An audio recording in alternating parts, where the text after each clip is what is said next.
Hello, everybody, and welcome to the Stream of Chaos. My name is James, and I am the GM for today's game of Rivers of London. And I have hit the wrong button, and we are short one player. Oh no, don't worry, it's okay. Zabwam! There we go. We've got a new player. We're still short one though. Unfortunately, Jackson is not joining us today, but never fear. We will wish him well. Unfortunately, he is extremely well positioned from a character perspective to be able to immediately go and deal with all of the chaotic things that are happening inside the context of the game. So, as a quick reminder for everybody, we are playing Rivers of London. We are currently playing through the Bookshop, and I think with that, I will get our fantastic cast to introduce themselves, starting, why not, with Art, please. Hello, I'm Art. It's been a couple of weeks. So the last thing I remember about my character is I had a tantrum and set some shit on fire. In reference to that, I'm playing Elaine Pudding, just known as Pudding, who is kind of not entirely human, I think is probably the safest way to say it. And is, not about spirits being rude. Like, there's rules you gotta follow. You can't just wander around and be all obnoxious about shit. Like, have some decorum. I'm learning that you gotta have some, there's some rules associated with what you do. You gotta be polite. Don't throw books at my friends. Yeah. Fair enough, you gotta, we live in a society, so to speak. Fantastic, thank you very much, Art. Going across, let's jump in with Dave, introducing Lucy. Yes. G'day, I am Dave, and I am playing Lucy. I'm a dog. And now we're going to do research, maybe. So we'll see how that plays out. But I'm, very capable in sniffing out Vestigia and hurling myself bodily into nearby people to propel them out of danger and protect them from glass explosions. So far so good. Excited to see what the next stage looks like. Yeah, always a good plan. Dogs are fantastic at research. And last but not least, let's jump across to Alex. Hi, I'm Alex. I'm not muted, am I? I changed the buttons on my stream deck. Great. Good. Just checking. I'm playing Barton Oslo. He is an accountant by day and paranormal photographer by night. Although the paranormal stuff has recently taken a background to what does appear to be actual, real, serious magic, of which he has taught himself a few bits and bobs along the way, and is taking it all in stride, including the magic-sensing dog who has taken over his apartment. It's a shared relationship. Dogs are roommates. I think. Yeah, the housemate. Cats are the ones that they own the place, and nothing can be done about that. All right. Hanging. Exactly. Yeah. So thank you again for joining us, and we are back after a little bit of an impromptu hiatus, but we're continuing through with Rivers of London now. And as a brief reminder of what's happened so far, our investigators are members of the Folly. They are the branch of the Metropolitan Police of London who deal with the weird bollocks that occurs throughout the city, and they are on their kind of first big case that they need to deal with, and they have been sent by DCI Nightingale to go and take a look at a mysterious assault that seems to have taken place on in the Stonewaters bookstore. A man named Lawrence Warwick, pronunciation now correctly put forward, was injured in the middle of the night, and after getting there, speaking to the owner, Miss Jackson, and going through a couple of the details, I think there might be something powerful lurking. A Stygia, and a sense impression was left behind that was filled with the aura of blood and gore and a sort of sinister atmosphere in this old, rather strange heritage building. We also got a bit of hints of spooky stuff. There was a little cardboard cutout of Bluey that was gazing around at people. And where we left things off specifically, the last thing that happened was that as Pudding said, you had stepped forward, you had yelled out defiantly towards whatever this presence was, just as there was a tantrum, you would say, and an explosion of books all flying through the air at once, heading out towards the glass-fronted storefront. Fortunately, though, the collection of other players were outside and able to throw up shields, tackle people out of the way, and we left things just with this explosion as everyone throws themselves in various directions, slow motion, and we get a da-da-da-da-da-da and theme song play, I guess, which is all of that. I think that about covers it. The collection of you think I missed anything? No? All right, we're there. Okay, brilliant. Well, let's jump back in then. So, again, you've got this ringing in your ears. There was an incredibly loud noise. Fortunately, no one has been tragically injured because by a combination of shields and tackling, you've managed to get everybody out of the way. But from the perspective of the outside street, it's very much that a disaster has suddenly occurred. There is a muted thump, a heavy crash that rattles through the area. People right outside the building are blown off their feet, and there's kind of just an immediate silence and then yells of chaos. And this probably looked from the outside a little bit like a bomb's gone off, or there's been a gas explosion or something like that. All things which will presumably come up as excuses. What's everyone's immediate reaction in the aftermath, the first couple of seconds as you're getting up? Noting that the individuals at the minute are safe, at least nominally. Yeah. I presume Jackson can probably take point on Yeah. explaining it and working it. And I think, I support him in that? So if we need roles, I'll do it. And what I'm going to do is corral people away. I think when we finished off last time, I was saying kind of lean into big scary dog in the attempt to get people away. And I think I'm now continuing hurting. And now, since I was beginning to move them away, then the explosion comes. They possibly get us, that was what the dog was sensing. And now I'm trying to just pull people away from the store so that the other two can investigate or look closer.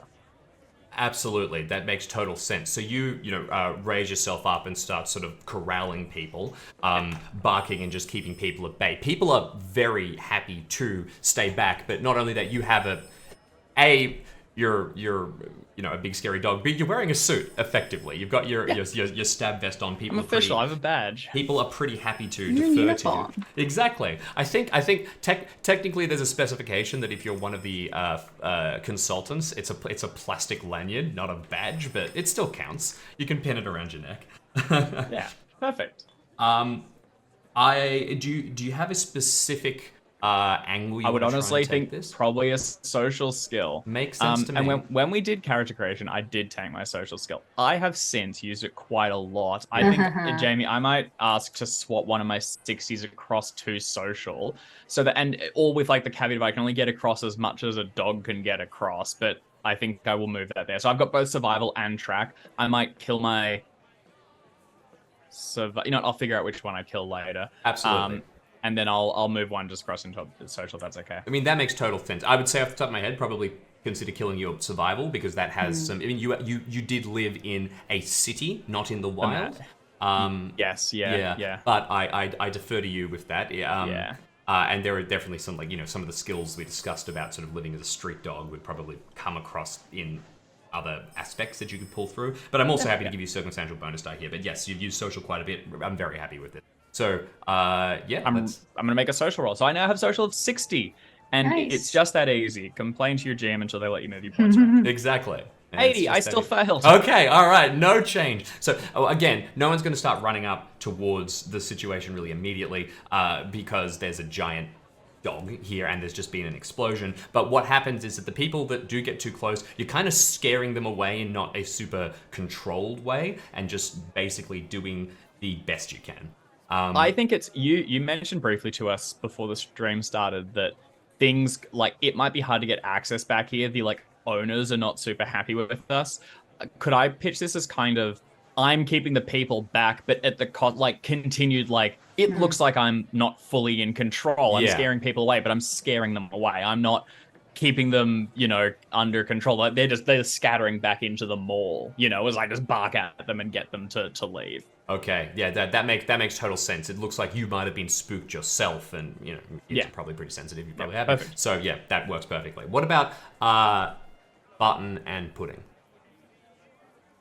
Do we get a sense? We know where we can tell where the explosion came from because the blast radius is going to be like things blown back from there. You all saw, the projectiles because you were a little more clued in. From the perspective of just setting the scene outside, everyone else would have been, if you were down the street looking, you would have seen what looks like the front of the store. Oh yeah, but I mean, like, the out. explosion originated from inside with where the bluey cutout was, basically. Yeah, top floor, and very much where Pudding currently is. Projectiles fired towards, but yes, there's chaos in there. But it really did look like the children's section was just suddenly overwhelmed with books all flying forward. Is it the same Vestigia? It absolutely is. As you get this presence, this sense, it's that rising, sense impression that you had the entire time you've been in the building is at its peak right now. It's emanating out. It's reeking. All of you can detect it quite easily. And still no Signare. That's the wizard one, right? Absolutely. You're very right. So there is no Signare attached to this. Again, if it was a Signare, you'd expect to either detect nightingales or one of the other Folly members, or it's a huge 5 It's a alarm. way bigger problem. Yeah, so I'll probably be thinking about that. Yeah, sorry. But yes, you are absolutely right that there is no. This is the presence of a creature, and being able to leave such a powerful thing. You in the last moments, the last session, put 2 and 2 together based on your own attachments to powerful things, and were thinking along the lines of genius locorum rather than maybe direct ghost or something like that. But yes, you've to answer your question, Barton, you have the direction in your head. Okay. I'm probably just going to go and provide Pudding some backup. Camera raised, ready to pop off another flashbulb if need be, or even something else. Yep. All right. Makes total sense. After Pudding's his little outburst, if Button comes up, they'll like whip their head around to you, and the eyes are like, there is a like, there's something behind there. It's like looking at a stained glass window with the sun behind it. Like, it's too green, but like it's starting to fade a little bit. And they're like, I think I need to go and talk to my mum. Absolutely, as you stand in the middle of it all. Fair enough. Sometimes we just need our mums, don't we? Yes, but also specifically, I think she might know who to talk to about this. We should go. I think this is not going to be better if we stay. I'm just going to start backing up and just kind of nattering at Barton. I think Luce and Pete can handle things here. Do you know what? Like, as we're leaving, as we get out and like, I'm gonna make sure. I mean, Lucy knows how to find me. Well, not if Lucy's just lost track. But no, I'm teasing. Absolutely, Yeah. this would be within the scope of what you were prepared to do. I'll flag quickly that The advantages of dog. yeah. And my high track skill. There's no continued agitation within the building at this point, as far as you are aware. The instance has happened, but absolutely backing out still seems very wise. So flag, your camera again, Button. You can see people on the street already pulling out their phones and all kinds of stuff. And you can see several of them kind of hesitating.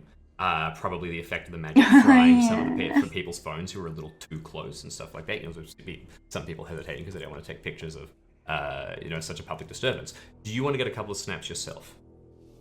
I look really good.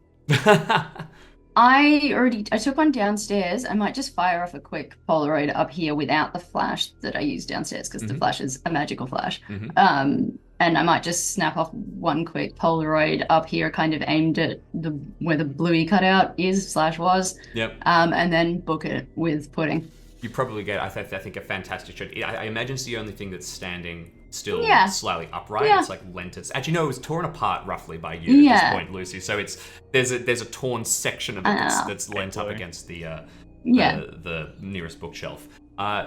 You probably would catch just a little bit of the aftermath of pudding's effect here, and just I want to get a little bit more description on that, just to set things up. So, is there a little charred circle of papers, or what do you have in your mind, Art? I think it's like I was going for any books that looked like they were going to hit the shield, or like they were going to hit people. So you could argue that the shield that was thrown up by PC Lewis, clearly, you know, very, very powerful magic because it like disintegrated anything that touched it. But what happened was that Pudding in that moment went from 0 to 100. The books became pretty much like Steam. Yep. Like they went from being solid books to not books. And then immediately, because they're also quite aware of what they can do. Like it actually, no, in this case, I think it's not that they're aware, it's that it went from 0 to 100 so quickly that it was just instant disintegration. So there is like ash in front of the shield. Sure. Because I wasn't, if nothing was coming for me, I wasn't going for anything. Like it wasn't a general thing. It was very specifically, no, you don't hurt my friends. That's rude. And like, I will burn your toys if you do stupid shit. So I wasn't trying for mass destruction. It was just don't hurt my friends. And in that moment, the book went from book to component parts of book. Yep. But happened so quickly that whatever was left essentially just fell and is warm, but there's nothing left to burn. I like the idea that there is not necessarily a super amount of flame here as much as heat, but that's something we can explore a little bit later. Do you two of you withdraw swiftly, as we mentioned? I am very. Well, actually, how would Pudding be after this? I think Pudding's a little shivery. I think Pudding, like, after that just like is sort of a little bit like wraps the jacket around. And like, as we're getting out, we'll pull out a thermos of tea and have some tea, like just take a moment to breathe. Like, you know, doing that thing, leaning against a wall with your legs at a slight angle, just like with a thing of tea. And I think I've got some digestives in one of my camera bag pockets, and I'll like pull out I think I pull out the tea and then biscuit. I'll pull out I said I'd have an apple. I'll like eat that, and then if you give me digestives, I think I go through like 4 of them. Like quite quickly. Also very specifically, I usually don't worry about having stuff in thermoses, but very specifically this is in a thermos. Yeah. It's replenishing. Yep, I need to not use any powers in order to get myself warm again. So cold. For me, I'm still boiling to everyone else. Fair enough. So more importantly, though, what's happened here is the two of you basically slip out and are suddenly bystanders. You've melted away from the actual, moment-to-moment details of this as Lucy, barking, trying to assist, and poor PC Lewis strides to his feet and starts to do his best to take control of the situation. Blame ramifications. I want to, from my perspective, I think this is urgent. Yep. We've basically gotten a hostile reaction from this thing, whether it's going to do it again or not. And we do not have the means to defuse the bomb, as it were. So Lucy sees it as, I will stay here, stop people going in, and hold it for as long as possible so we don't need to come back and get permission. But we don't know if this is going to escalate. Like, we haven't dealt with this. So I would say we fan out, and like, if one of you at least could go back to whatever the folly is and get, like, I think it's like fan up, get information, and we get back here before like lunch and try and sort this. Like, I don't think we have time to... Yeah, so I would say like maybe Barton calls the folly. Yeah. And like you head there, and I will just try and stop people going in here as long as possible. I'm gonna trundle into the folly and do some more research. Be on scene to drag them out if something goes wrong. So what is going to define a lot and of then we this? need to exercise this, or because just for my the genus Locorum, they're spirits, right? And they're not innately hostile. They're just tied to like regions, and they're people. They have good days and bad days, right? Like you can talk to them, or they exist. And we flash back to suddenly the classes you've had. Broadly speaking, yes, everything you've said is true. We'll get into a little more of the hairy details later if you do some more research. But yes, there's just. But it's not a demon we're trying to exorcise and send back to hell. We're trying to be like, hey, chill out, or we're trying to kill it. Well, or if it is a bad one, maybe we try and. So, well, more of the point is that you probably can't kill this thing. Genius Locorum is A, they're quite powerful, but B, they have like an innate. It would come back is sort of the idea. Like even if powerful Genius Locorum do get killed, there's an understanding that they could return somehow in a different form. A final death would be quite difficult to apply. Yeah, London's burnt down more than once. Just saying. Yeah. And with you around, it could happen Big again. fires, kind of a thing that happens in large cities. Grandpappy goes places when he wants to. In terms of the urgency, though, just leaning into that for a quick second here. So, what's going to determine this a lot is how well PC Lewis does, basically, because the two of you, Pudding and Barton, you set yourself off the side, which is going to give you some more action. Lucy, you've not really been able to lean into things. Now, I'm loath to bring up too many skill rolls from another character's perspective, but can I get one of the three of you to make just a single D100 roll, and this is going to basically determine the effectiveness of PC Lewis throughout his absence. Well, I was going to say, also, I'm also on the scene. I was happy to just burn 20 luck to shift mine down to a success, and then he's just handling like talking to people and chilling. But I think we're getting the tape out, or trying to. If you are happy to do that, then we'll carry that forward and assume that okay. Perfect then. In which case, it's a big luck hit. So I think it's. I mean, how does it is luck kind of similar to Call of Cthulhu thematically, right? It's like fate twists in my favor, or is it magical expression? Is that a thing in this game? Like, well, there's a little bit of a blur. It's just some of the luck that Pudding uses, for example, has a tie-in with magic, but there's an idea of fate turning your way. You're welcome to flavor it however you might like here. Fate and I have an understanding when it comes to a certain thematic element. Much like Cthulhu is a bit of the sort of that narrative luck thing, but so that totally makes sense, and you were right that PC Lewis is able to therefore speak directly to Miss Jackson. What happens is, in moments, people are going to be like police are going to be descending on here. A crowd starts to form. Cordons are going to be put up. Conversation. You'll get news vans soon. There's an explosion in a central part of London on a main strip. But you're keeping people at bay. And the two of you now, Pudding and Button, have a moment to yourselves where you can try and make that slip away. So what's your plan? Are you going to go for a call? Are you going to try and just race across to the pub? Yeah, back for another coffee. I mean, I think it's reasonable that we don't know that much about Genus Loci, which is why I wanted to go and. The immediate is go talk to Mum. But if also there's obviously probably some more actual official research we could do. It's just I feel like for dealing, there's two reasons, Mum. One, Genus Loci. Two, child. Yeah, well, this is totally within the scope of Rivers of London in the first book. I think there is a direct kind of parallel to this, actually. But yeah, you could absolutely go and speak with your family. It's going to get you a very distinct flavor of help. And even though you are a part of the demi-monde and you are steeped in this yourself, going to speak to your family, and the older the member of the family is that you go to speak to, there is a little bit of you're asking them a favor. Can you tell me something? And Faye and Step one is Mum, because Mum is not Mum's not demi-monde. Mum's just Mum. The inheritance coming from the other side, Yeah, but inheritance coming from from I don't know, other Mum. I'm gonna go with that. Let's do that. Let's go other Mum.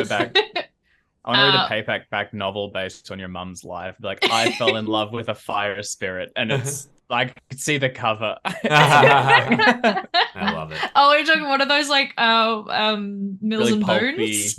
Yeah. Yeah. Be gorgeous. Yeah. I don't know what happened to other Mum. But we'll go. The Mum that I'm gonna go speak to is human Mum. Okay. Regular human Mum. I will decide what has happened to other Mum at some point and let you know. Maybe she's around and still works. Maybe she's a shift worker. She's just not there right now. So the two of you are splitting up then. I mean, Barton's welcome to come with, but yeah. Okay.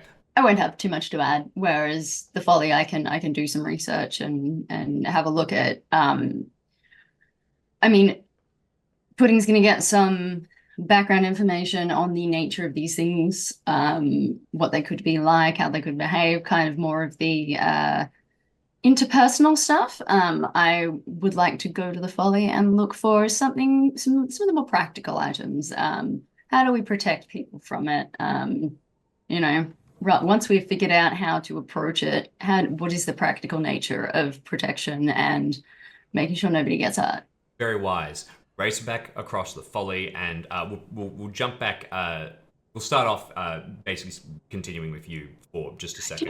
I don't think I'm a driver. I don't think I drive a car. I think I'm a Vespa moped kind of person.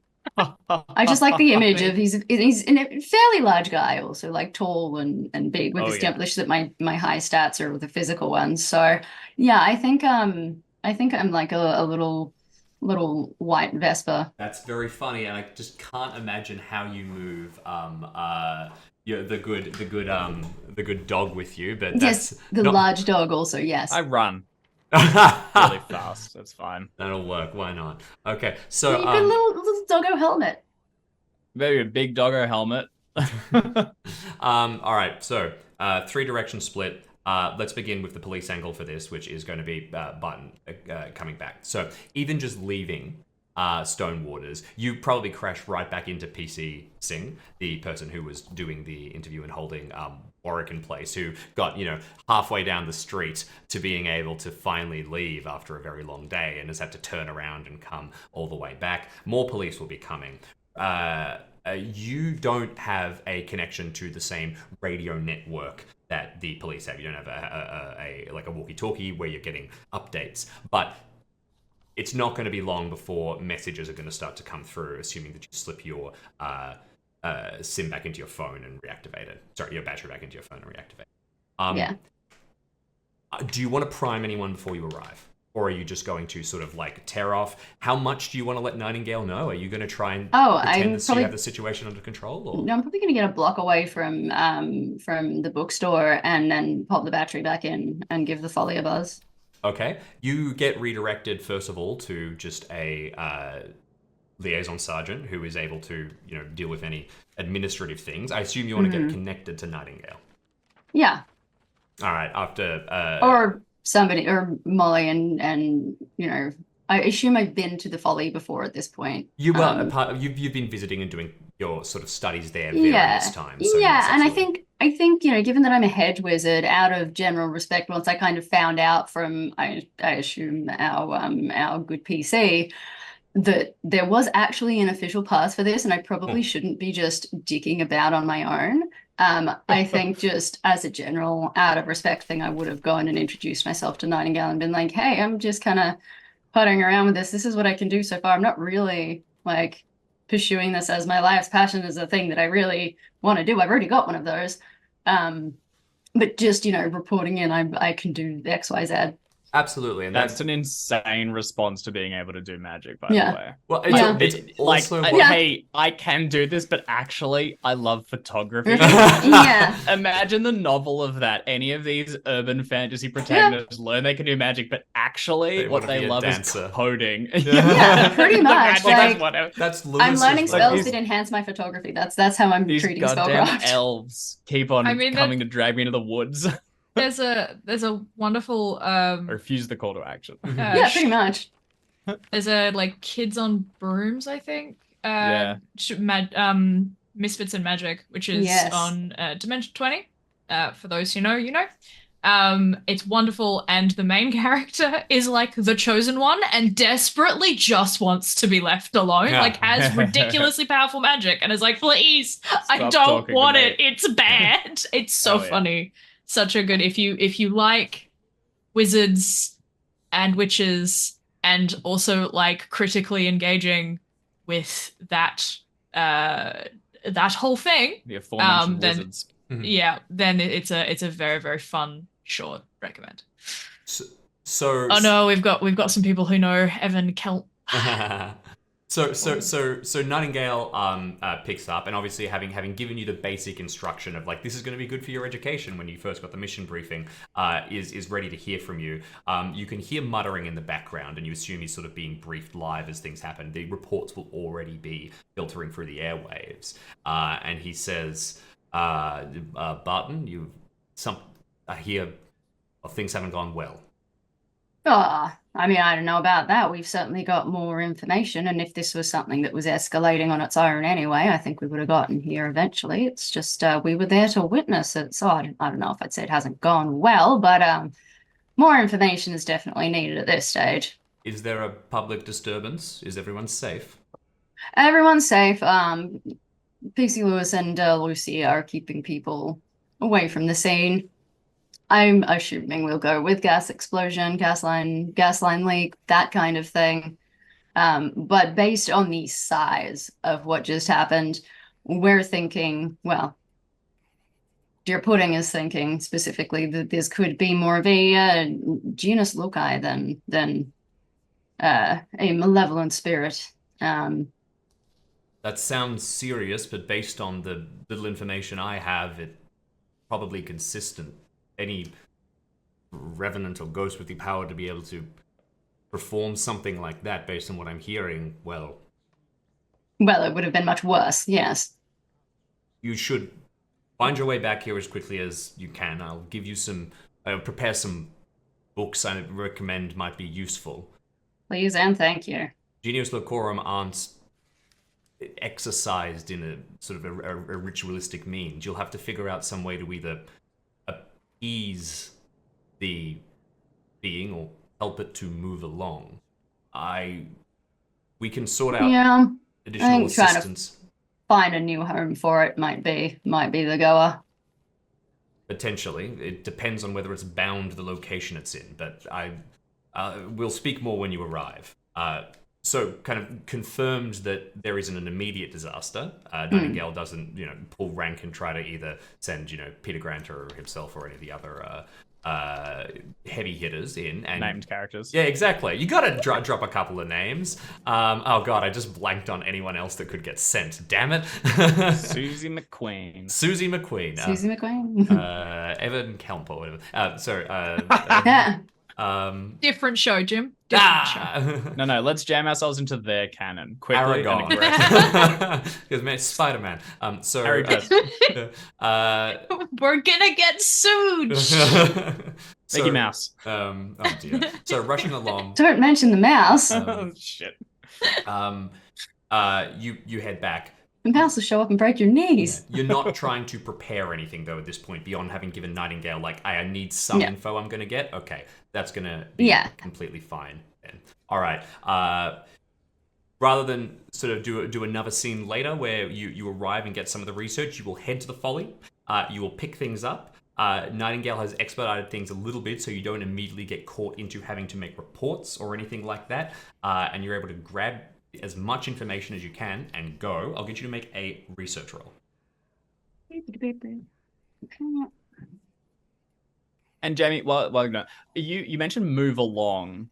Is that like a spirit goes to heaven? Because I presume not, right? It's more like literally like go somewhere else. Yeah, that is exactly what I somewhere realize more it could suitable to be, your nature. You are a bloody thing. Let's put you in a bloody place where no one's gonna. I was about to make a joke about it's not being taken out to a farm, but it could literally be being taken out to a farm. Because that you know, happier.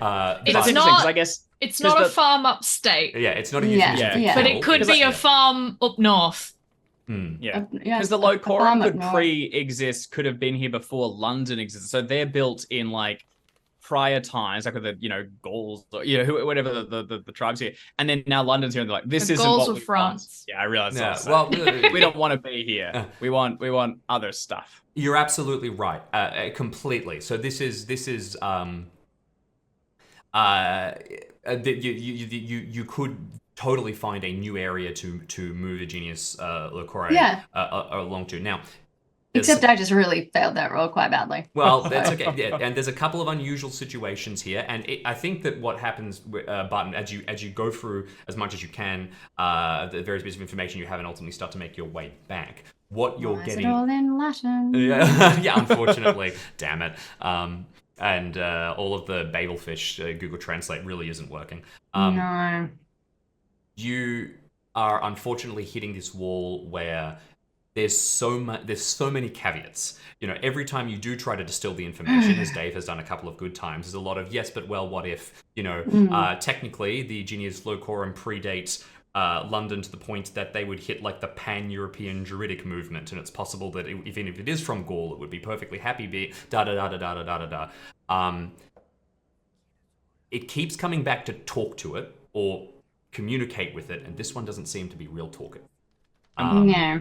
Does it say the means of communication? Because we did kind of have a bit of a g'day. Yeah. Is there anyone here? And it didn't really respond, right? Like, do we need to go into the astral plane? Is that it? With a fail, unfortunately, this is where Yeah, you go. I'm not gonna know. This isn't working because most Genius Locorum, at least traditionally, have a physical manifestation. They have a form.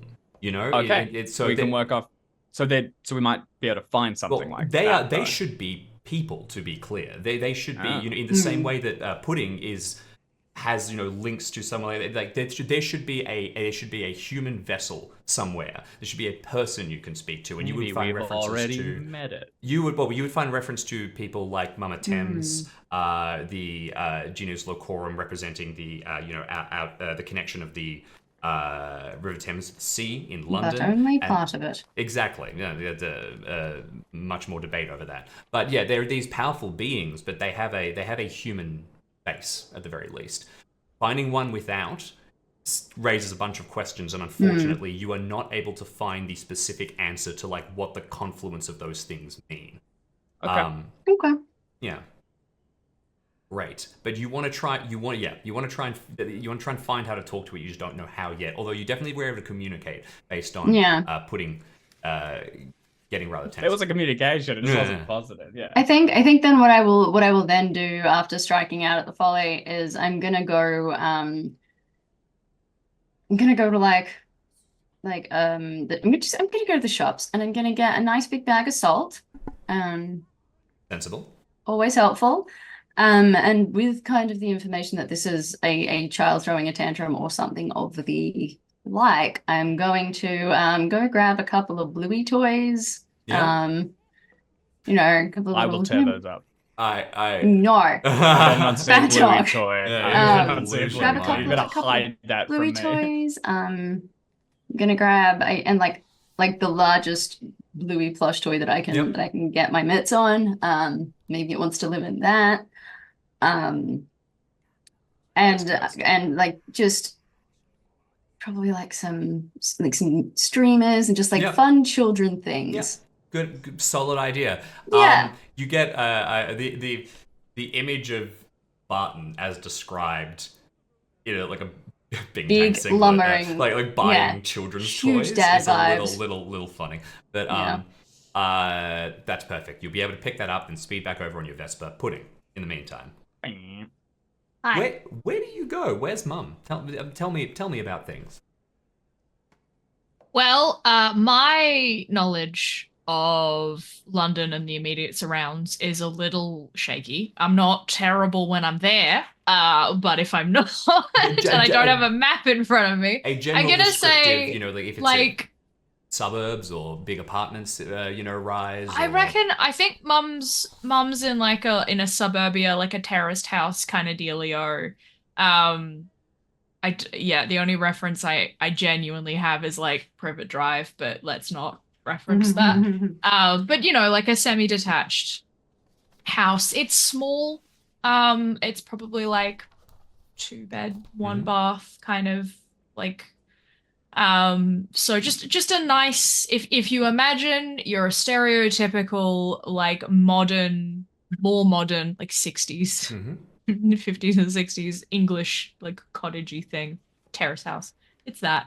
It might even be like I don't think it's fully council housing, but it's probably not like super far off that. We're not a particularly wealthy family.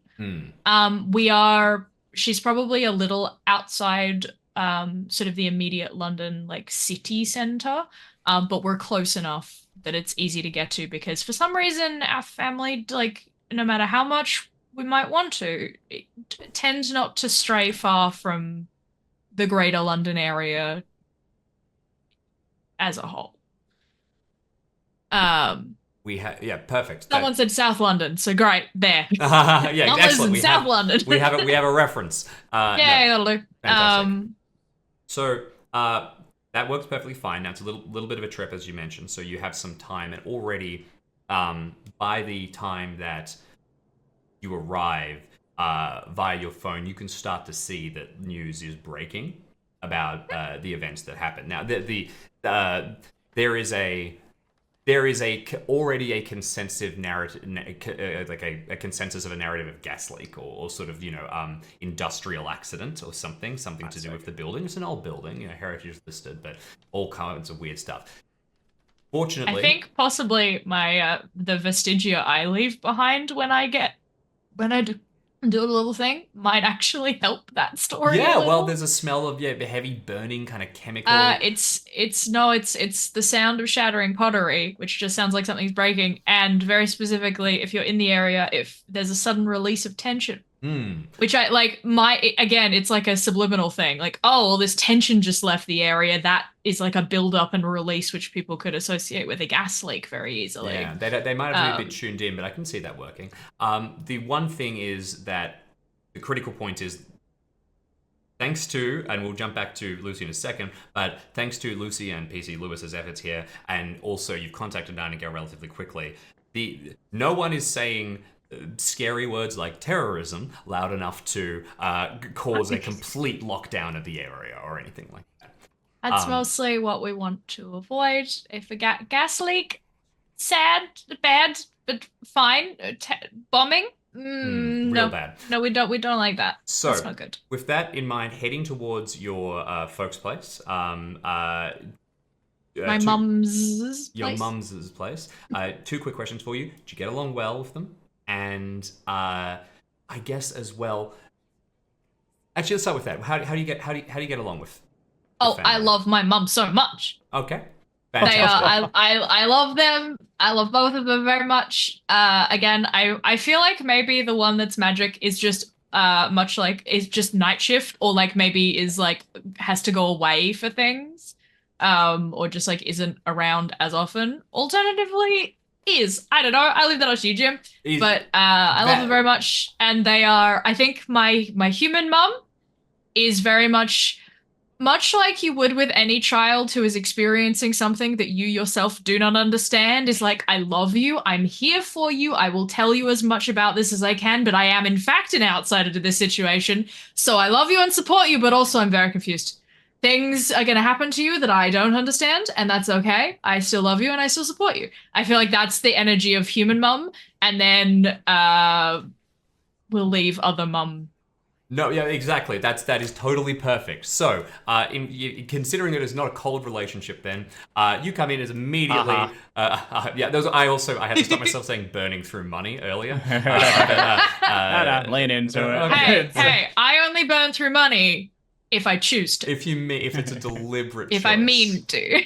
Very good. I think I like walk in and I knock on the door and then I have a key. So I'll just let myself in. And assuming mum is nearby, I will give her a giant hug and just be like, Mom! Yeah, absolutely. So you immediately get to the connect with her. And since it's not going to be since it's not a cold relationship, I'm not going to give you an entire conversation with her because you are so close. The two of you speak, and she's warm. It's coming home. You know her well. Familiar environment. You probably have like a room set up here. There's stuff that you needed to be given and needed to pick up, and you're sharing things. I can imagine. I'll hang my jacket up and I'll like go. I don't know what mum's doing. Maybe she's like in the kitchen baking something. That feels like a very like mum. Not well. She's not a good, I want to be clear, she's not a good baker, but she loves doing it. But I think the thing is, like, she's got two people that run at weird temperatures in the house that probably, like, have the ability, well, she's got two people who have the ability to control fire. Yeah. So like when we're baking something, we can accurately like sort out what temperature things need to be. Whereas she's like, this oven is old and I don't understand how it works. So she's not a bad baker, but the oven is shit. Fair enough. But I will go in and I'll put on a pot of tea and I'll start making tea for it. So we'll jump forward slightly to the two of you have caught up. You've Sitting around a table with a slightly burnt slice of cake and 2 mugs of tea. Exactly, and you're able to broach the topic. What exactly are you asking her?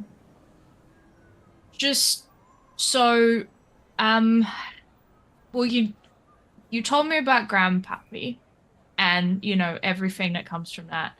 And I haven't really, well, I'm still, I think we've got a genus loci in a bookshop that's real mad and real maybe scared because I think it's a kid and I don't really know what I'm doing because Mum hasn't told me much about her side of the family. I mean, you both sat me down and we had the talk, obviously.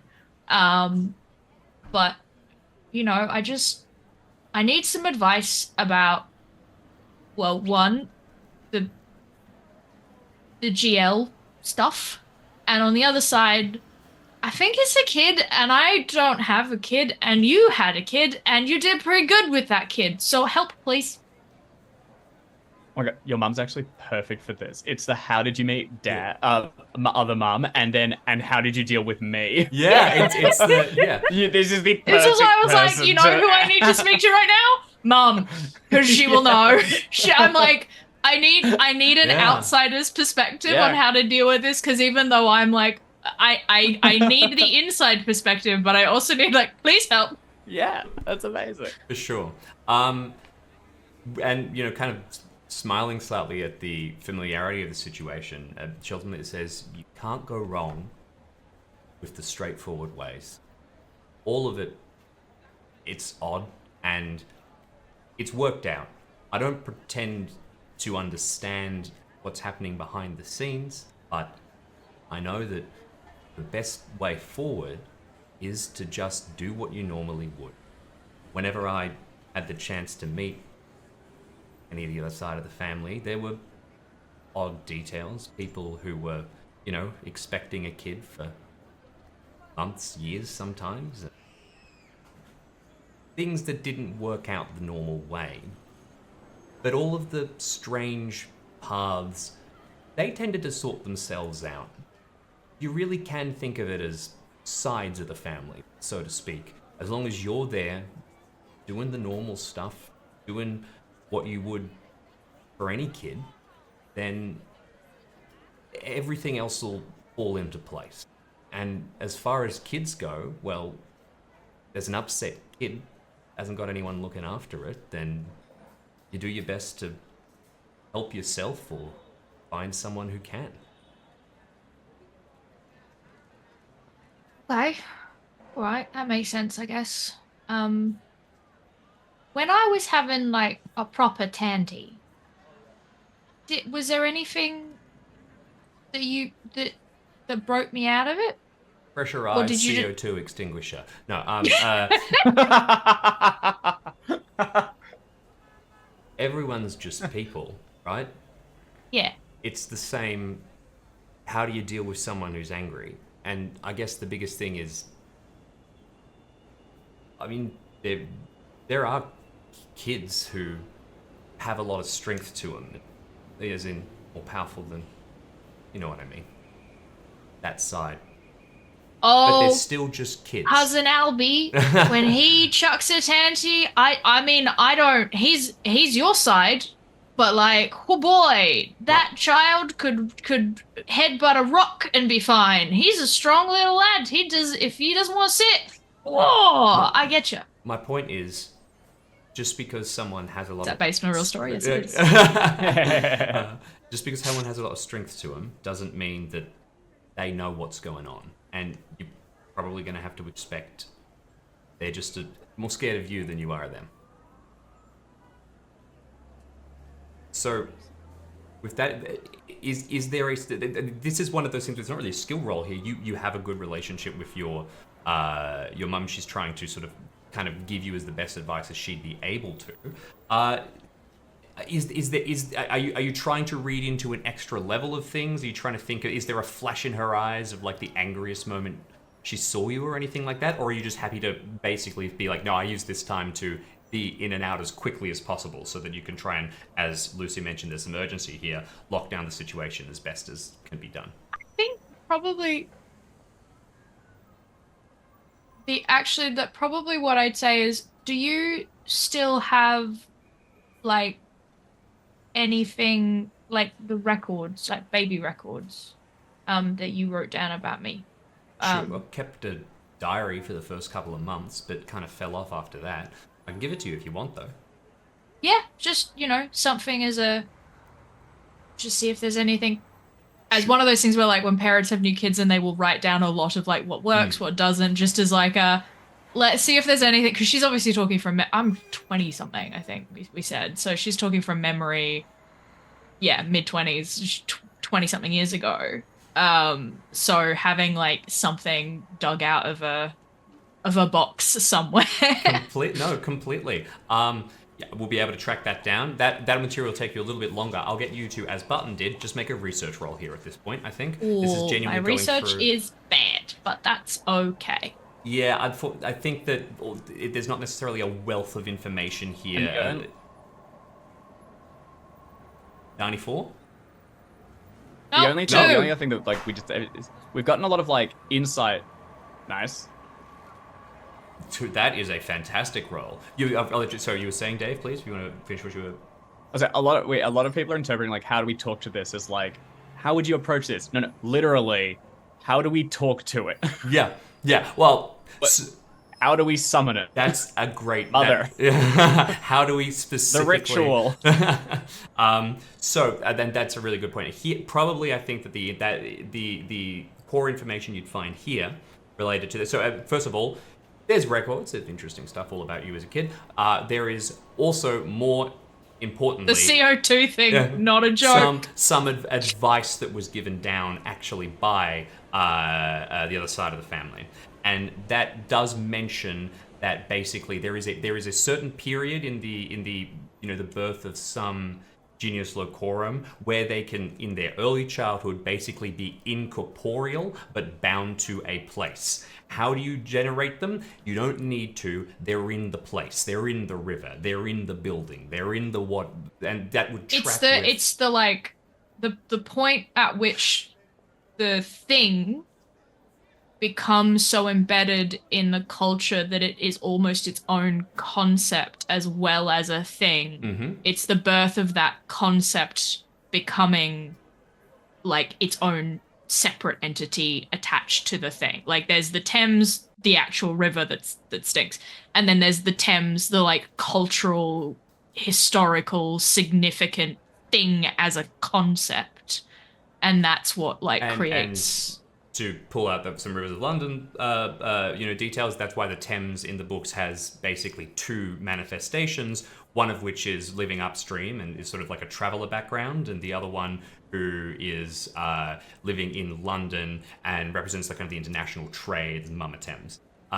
So because of the conceptual and like the different concepts attached to it. And with the key point of that, you have this idea of childhood as affecting this Genius Locorum, but that is pretty incongruent with the vestigia that you were getting. If you can figure out what this is a Genius Locorum of, what is the sort of concept here that's being attached to, or obviously the location would have to have some kind of seeped history into it, but if you can get that... Did we look up the building already? You looked it up with contexts of, is there any weird magical association? And the rolls you got were at levels where you have not found anything beyond this is a historic building.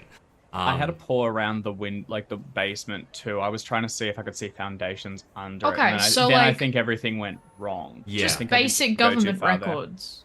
What was this building before it was a bookshop? Like what was it? Where what part of the... Ooh! Does my knowledge help me at all in this? Because I have the ability to not necessarily do I know what this building is, but do I know what part of London it's in? Yeah, but yeah. This absolutely used to be will. the old whatever district or whatever. Yeah, okay, that's a good question. I'm happy to give you like an intelligence or even like, because I think the knowledge as a skill is based on your navigate and intelligence. So I'm happy to give you like a navigate or intelligence to like attempt to kind of use. Yeah, you're. I'm assuming you're heading back at this point, but give me an intelligence check. Yeah. Oh, where's my ability to do the thing with stuff? Thing with stuff, the greatest of strengths. Okay, that is Yeah, roll the ridiculous one. levels of rolls. One after another. That's what insane. just happened? Your next roll is going to be 100, though. So That's true. I'm going 2, 1, 100. All right, roll well, to say goodbye to your mum. in which case, we'll give you a flash of. No, don't hurt my mums. They're great. I love them. We'll give you a flash of inspiration in that case, just as you arrive back at the scene, just because I want to jump across to Lucy one more time here and go through a little bit of the stuff happening here. Oh, dog. You've been running around at a kind of knee height, doing dog stuff, helping with the cordon that's being set up. PC Lewis holds the scene together for the immediate instances following. You don't get a rush of people, and more importantly, you do not get Miss Jackson becoming incredibly annoyed. But before long, other police are able to come, and they are going to be able to handle these sort of more acute day-to-day stuff. So they actually set up some barricades, some tape, explain to people that there's gas, that they know danger is past, kind of thing, which frees you up a little bit. You have some time in the spot if you want to be leaning into anything here. Yeah, I have an angle. I think Lucy was pretty aggro pretty quickly with this thing because of the context and because of the initial sense Vestigia of blood. It had attacked it, da. But the others were a lot more patient with it, and I think now that this is all blown over, Lucy is calmed down a little bit, and I want to reintroduce myself in a sense. Now, it's not a full rollover and try and be friendly, but what Lucy is doing is, over the course of this, she's seated, facing the exploded window, and just panting slightly and wagging the tail, just looking and seeing if anything happens. Then she gets up after a few minutes and pads forward a little bit towards just the window and sits down again. I'm basically slowly encroaching on territory, would be how my dog brain interprets this. And I want to see at what point it goes get out and how it treats it. Also because I don't want people going back into the store if there's a risk. So foot by foot, minute by minute, I am getting closer and closer to this thing. And I am not behaving hostilely. I am just sitting in kind of in a neutral manner, with the hope that once the others return, I think that it's either safe enough to begin a conversation, or if it attacks me again, I'm like, okay, we're burning the bookshop down. Oh, absolutely. We're going to Plan Z. Makes complete sense. And I will ask you to make one more use of your now becoming incredibly important. I think it's going to be, read person. Oh, yeah. Which now I'd like to move. So I moved my survival skill. Now I'd like to move my track into read person. Okay. Actually, don't just move your. No, I'm just going to move my 60s wherever to whatever. Exactly. Just change it at any point. So it's 30 if you're unskilled in it, right, Jimbo? Yeah, I can see read person, and so I like the read person angle. I also like the use of different skill here, but I can actually see both applying in getting different yields. So if you're actually trying I don't think I'm not talking. Okay. I guess I am socializing. I guess I am socializing in a sort of a human manner. I think I'll do read person. I think it's me getting an angle on it and trying to interpret it. That's the insight. I'm less excited for it learning that I'm friendly so much as learning more about it, which is my objective. All right, fantastic. Oh, God, I'm good. That's success. Brilliant. So yeah, it was first thing, leaning in a little bit. There's been so much noise and activity recently that after you're expecting to see more, but you don't. Encroaching a little bit further, you start to think that maybe it's a little bit exhausted after a tantrum kind of thing. Now it's too loud, the presence has retreated, and you're able to move through a little bit more easily. You definitely think that there is, as you move through and you try and get a better sense, that there is more of an emanation coming from the basement. We've established this, glancing around. Seeing some of the books and the way that they're all scattered and knocked everywhere, you also at this point notice a deference that has been made to the children's section, where in general the materials in there have not been messed with as much, right? So everything getting thrown, knocked over. Sure, there's some splash damage that's been applied, but in general the stuff in the children's section has been left a little more intact. Okay. If I think we've got a bit of a direction. I think unless there's anything else, when the others return and make their way downstairs, unless there's some other obstacles before them, they will find Lucy curled up in the children's section, having a little sleep. Mm-hmm. And it's very much the dog at the foot of the children's bed. Like, you know what I mean? Like, it gives that impression of like, I am at peace, and this is too. So as you come in, the like one eye opens and the ear cocks, and then she just goes back to sleep. Very much like, let's keep this zen. It's all good now. But everyone else is aware of the hypocrisy of Lucy attacking it earlier, but we're not mentioning that. No. All is fine. Is it? So I like that. There is one little extra detail I want to add, and that's the last thing you get from this read person check. Moving past the bluey thing, you start to get a sense just quickly that this thing likes dogs. It's just a sort of theme, so you do actually feel a little bit comfortable moving in and getting through. Collected together, you'll arrive shortly, Pudding, and be joined by Barton. As you come through, you're not going to be able to get immediate access to the Stonewaters bookshop because you'll have to do a little bit of administrative stuff first. But Lucy, here's what I want to say to you. They're going to clear out the bookshop. They'll do a final thing. They'll set up some stuff, as I mentioned, right? If you would like, you are totally welcome to try and stay hidden and remain in there. That's going to be the idea that you actually, you do pretty much what you've just described. Otherwise, you will get pulled out a little bit. But this is, they can come down, spot you lying there from a communicative point, and then you get pulled out where some conversations have to happen. You want to remain... Okay. Yeah. I'll attempt it. I've got no stealth, so it's going to be base. But yeah, I don't... Leave me be. Chang. Okay. I can... I'll stay with the group. Yeah. I don't feel like I'm needing to hide here. So who's coming and pulling me out, and what's their... So by the time the others arrive, there's like the final steps are being put in place to close to shut down the bookstore at this point, put up all the weatherboards and everything is in the shutters.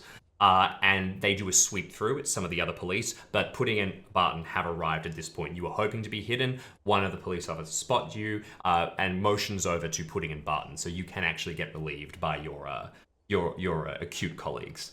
And you'll be pulled out for a second at this point as they're shutting up everything. You'll be able to have a conversation and a chance to remain here shortly, but from the police procedural perspective, at least at the minute, the idea is going to be we need to lock down the entire building. Okay. I'm not going to make a scene because I think trying to keep it all chill. I think raised tensions is the most likely thing to boil over. So, Lucy, it looks like a disgruntled dog that's been woken up. Absolutely, yeah. Maybe let up, and but soon you're in a line of sight. A couple of statements are being taken. Miss Jackson's still talking to PC Lewis, who quietly confides in you that as much as he'd love to stay and help with things, he now has an oodle of paperwork that he has to deal with. So he'll I'm gonna tell Jackson you made his character say oodle. Okay, I think I'm furious. He has oodle tattooed on his clavicle, heading up.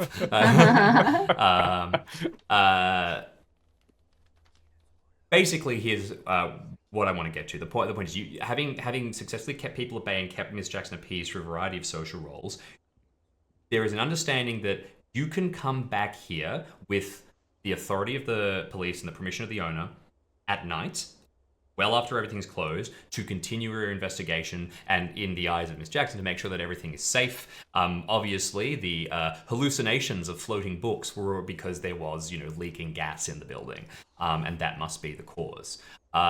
If you would like to stay now, if you would like to be able to get through immediately and be let right in, potentially because, as you established, Lucy, the creature is a little bit tired, might have an advantage on it, or... Anyway, you'd have to convince Miss Jackson and the police at this point to be able to orchestrate that immediately. Someone explains to them the bookstore keeps attacking people, and that should probably stop. Again, this is one of those, they go... I'm a dog, I don't need to explain it. You don't. So what's the angle? Come back at night, or are you going to try and push to stay here immediately? Is this to all of us? Yeah, you've gathered at this point. You've rallied. Oh, right. And the last thing is putting brainwave, and you can stylize this table, and perhaps you go, I've just thought of something, and monologue it immediately so that the others are up to date. But the thought that hits you in terms of like how to communicate with these incorporeal things and what the best procedure is to go forward with it. Actually, give me a second. I'm going to actually check exactly what the information I want to give you here. Go back one step. Are you going to stay late or try and remain? Is the core point? I mean, I think doing things in the evening is going to there's just going to be less people around. It means that if something goes wrong, it's less likely to actually injure people because there's not going to be no one in the bookstore. If we us standing in the middle of a bookstore talking to the air, it definitely looks weird. So having less people be able to see that. I'm in favor of going at night. Closed. As long as the bookstore's closed and people aren't going in there during the afternoon. It'll be entirely shut down. It's cordoned off, that's fine. All that you're giving here is you're giving the creature time to rest up, so to speak. Yeah. As much as I'd love to get in there and sort this out while it's potentially weak, if this is a situation where we're just having a chat and communicating, that is not going to help us. And also, if it chucks another wobbly, we just don't want there to be people around. I think also, the evening's what we want. As much as tired is good for not chucking another tanty, tired children trying to convince a tired child to do anything, it's more likely to throw another tantrum than it is to maybe be in a good mood. The idea of it wearing itself out, having a sleep, and then waking up again actually is kind of almost more of a reset and more my sibling has a 18-month-old child. You want her to nap. Have the nap. Real good. Don't try and talk to 18-month-old child while tired and hungry. So, makes total sense. We'll move you along slightly then. We'll finish up the administrative procedures here. Transport back to the folly as sort of a staging point for where you want to prepare for going here over at night. Once again, I'll intend to remain. You'd the bookstore. Makes total sense then. In which case, or just nearby, making sure people don't go in. I was going to say, I will just sleep. Yeah. I was going to say we haven't eaten or anything, so maybe we go over the road to I'll leave it in your hands to decide. Indian restaurant or something. Grab a curry, hang out. Hell yeah! Just hit that last point then. So, thinking about how to communicate with things, you thought about trying to get the concept of what this creature is. Is it and that's going to help you ideally be able to speak to it. So thinking about the history of the building and based on the roll you made on the knowledge, which you nailed, absolutely. This occurs to you. Basically, you run through your entire catalog of the knowledge about this. Common Garden is the area. So what's the story of that? Well, it's a major basically shopping. And as you're going through, basically, the knowledge going a while back because you're maybe a little older than you appear, but it doesn't. There's nothing that you can think of apart from you remember a couple of odd trivia facts that you would have heard at some points. This is literally and as we're driving through here, allow me to introduce you to, that Covent Garden back in the day, exactly. Back in the day, it used to be a fairly rough area. It was famous for taverns. It was famous for, and then suddenly, sort of a clique, it's famous for dog baiting and cockfighting rings. Excuse you? Yeah, there's a pretty tough part of London and tough time. So there was, this is animal fighting. And that immediately links with the vestigia that is in your mind of this, quite heavy blood, a sense of tension, yelling, there's a match immediately that occurs. That building, and particularly the basement of an older building like that, was probably at some point a very kind of bloody arena. Just to be clear with this presence, we're calling it a child. Do we have any sense, like, either from the knowledge of what genus loci are, or just generally, is this thing manifesting as a human, or is it manifesting as a puppy?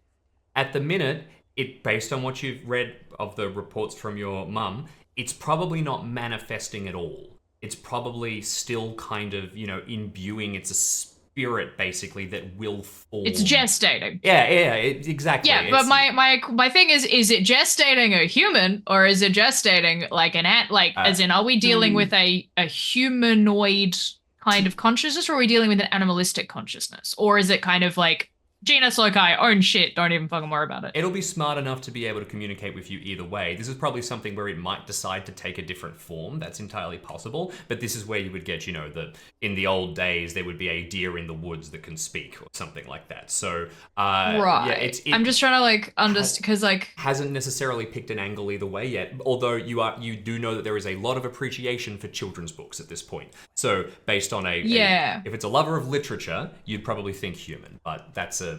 But it needs to be tied, like, the vestigia that's here, is it of the, like, a genus loci usually... We got bloody as the vibe. Yeah, I'm just trying to understand, like, is the vestigia the genus loci, or is the vestigia the building, and the genus loci is just, like, starting to take up residence? The vestigia is imbued in the building. The genus loci is born into this environment. Now, what it represents itself, what it is sort of like a arc forward for, could be anything. Like, for example, this could be there's a coffee shop nearby. This could be a coffee genius locorum, effectively, or something. But but it's birthed here, and there is definitely attachments, and this is how, like, this particular manifestation of this particular genius locorum it all gets together, and it gets quite messy. So no, this is not bound to be a bloody terrible thing. Or anything like that. Nor is it necessarily ever going to be free of that influence, though. Like, there will be an attachment that was created. Because I guess, you said it could be moved. I think I have an angle on this. Just quickly to answer Dave's question 1 second. I missed what you said. No, go. I actually honestly can't remember what I said. All right, all good. All right, please, put it. So, like, children's stories now are generally happiness and sunshine.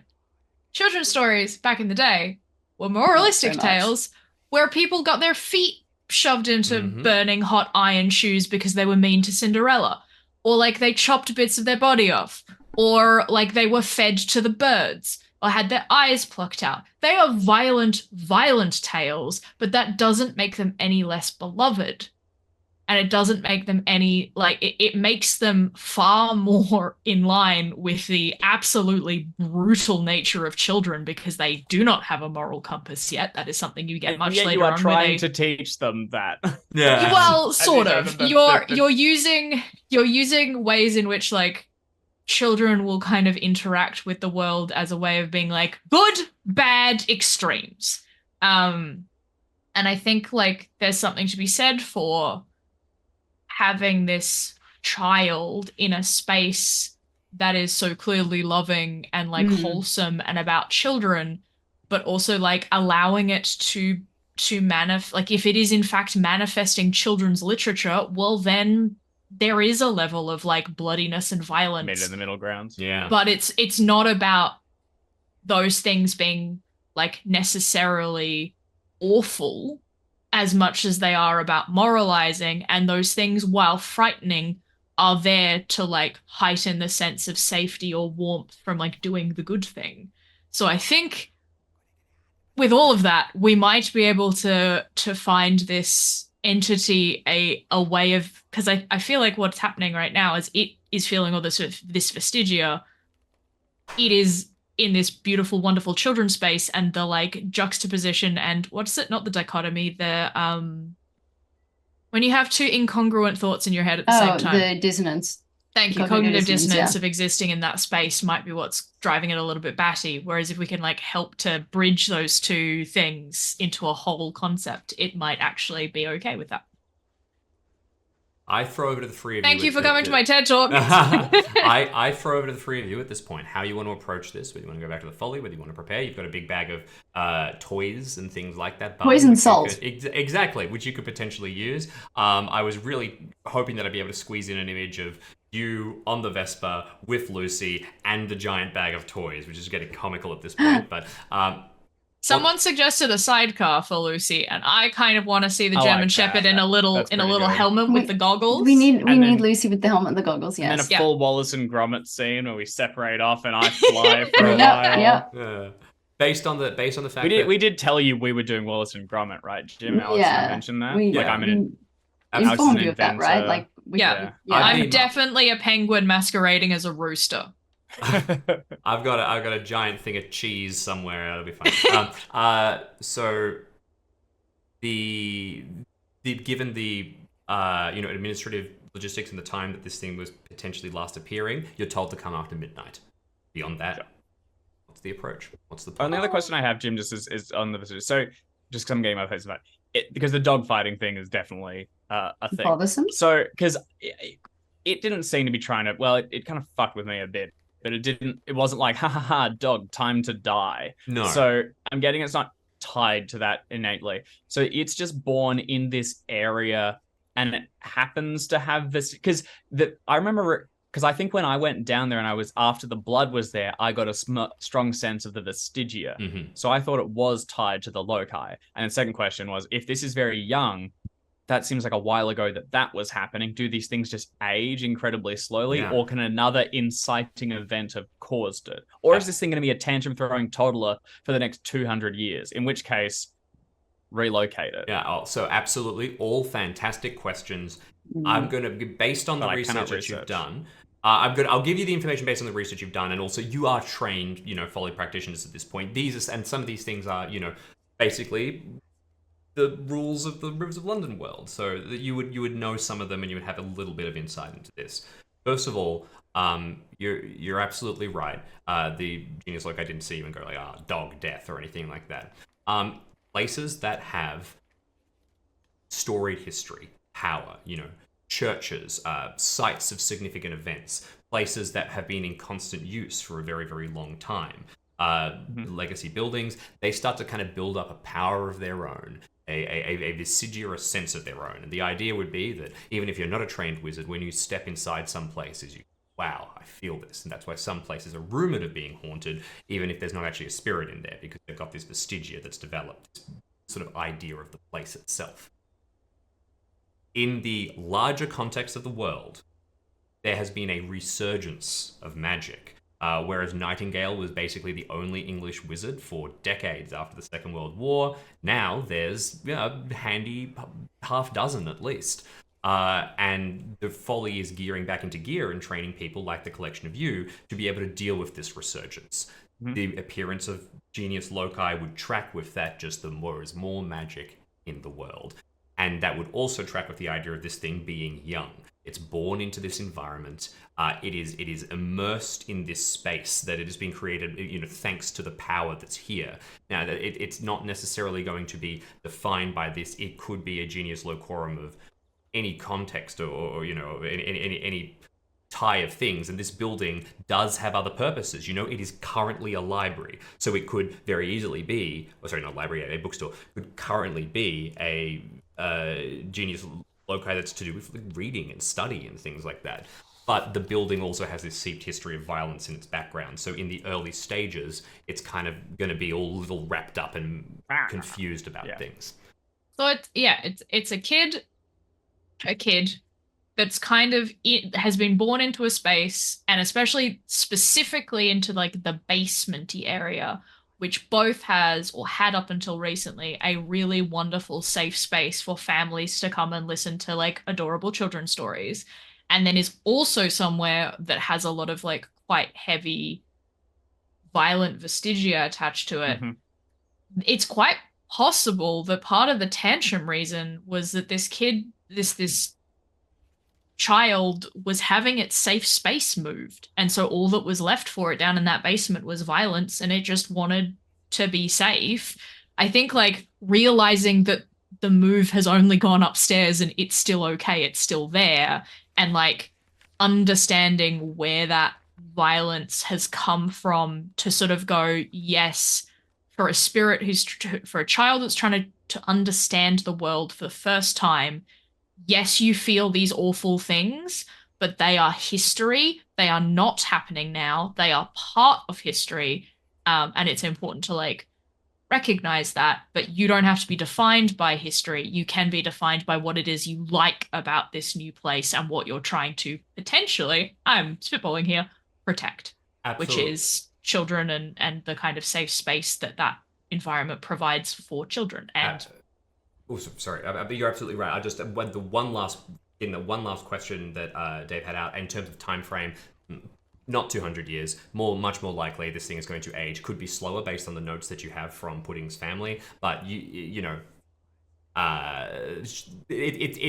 will be years. It will be at least as long dog as years. At least exactly. At least as long as a child would grow. That is a human child, which means that that could be a little complicated. But you know that there are established alliances and things like that between factions like the Folly who keep the peace of the Demimons. So you have the capacity to sort of, organize a long-term solution. Yes. Okay. I mean, at a minimum, I'll go say hi and hang out. Maybe Puddin starts going and reading children's books once every couple weeks. Yeah. Put themselves on the roster, depending on how this all goes. But I feel like that is something that Pudding might do. You're like, yeah, I'll go read books to kiddies. Sure. Makes total sense. So what we'll do is when you feel ready, we'll jump across to you arriving at night time. Mm-hmm. I leave it to the collection of you to talk about any plan to set up your approach, to flag any equipment that you want to get now, and then be over into the evening. So what's the go? Okay, hang on. Pudding goes to Tesco's, picks up some Jammy Dodgers, and some chocolate milk. Like a Nesquik, because they don't have Milo over there, so whatever, or like the Cadbury's drinking chocolate, and like full cream cow's milk. Yep. And up some treats. What else? I can't keep things cold. Oh, can I? No.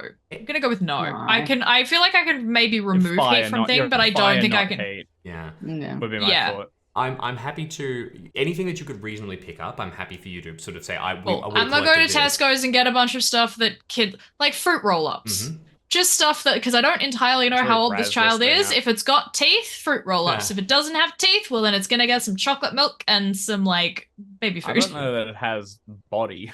Yeah. Look, it's the essence that counts. What if we find like a fleshy pink thing somewhere in the book stack and this suddenly goes full horror? Maybe bring the fruit roll-ups. We're not playing Call of Cthulhu, Dave. We're good. That's where I see this going. Yeah, I'm gonna look for the flesh thing when we get back in there. You are a dog. Again, Rivers of London surprises you. But yeah, I don't know. If I remember from the first book, Mr. Punch, proper horrible shit there. Yeah. Thank you. Yeah, I mean, we could definitely get some body horror in here. That would not be out of the realm of possibility or out of the canon. So, picked up basically bribe material, the same kind of thing that Barton picked up. Oh, Blanky. Barton did the toys angle. You've now got food angle, if you can survive not eating it in the meantime. Did Barton get a Blanky or just toys? I just got a big plush bluey toy because if this thing, it seems like it was kind of do not possessing the bluey cutout. This is nicer and it may prefer to live in that. Can I have grabbed from my mom's house? If I had this thought before leaving my mom's house, do I can I grab one of the children's books that I'm sure she still has from when I was little, just off the shelf? Yep. And take it with me. And if Tesco's or even like Marks and Spencer is a place to get like a little like, what is that? The rabbit, the like I love you to the moon and back rabbit that's also like a blankie. I don't know what you mean, I'm afraid, but we'll There's little toys, but like it's got the head of a toy, but then it's like a really soft little like blankie. It's sort of like a mixture between the two. take your I'm word gonna for it. assume if Barton got toys, maybe he picked up one of those. Yep. Anyway, favorite children's book as a child. I'm gonna borrow it from my mom's place. Okay, fantastic. Also, did you we say we should were going be- just after midnight?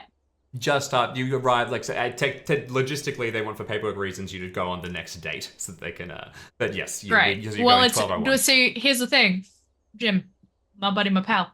It's really important what time we rock up, cause Fire London started just after midnight, which means that's when my luck resets. Ah, perfect. Okay. So if it's just after midnight, then I think reasonably you could have had reset luck then. Yes, perfect. Well, because alright. mine doesn't reset at the beginning of every session. Mine only resets. I think at a we should specific time. be cool, like family members, and rock up with all the stuff you give to not your child on Christmas. So Yeah. lots of sweets, like a whistle, something that you jump around on, and then just really let this kid go loose and say, "Good luck with your bookstore."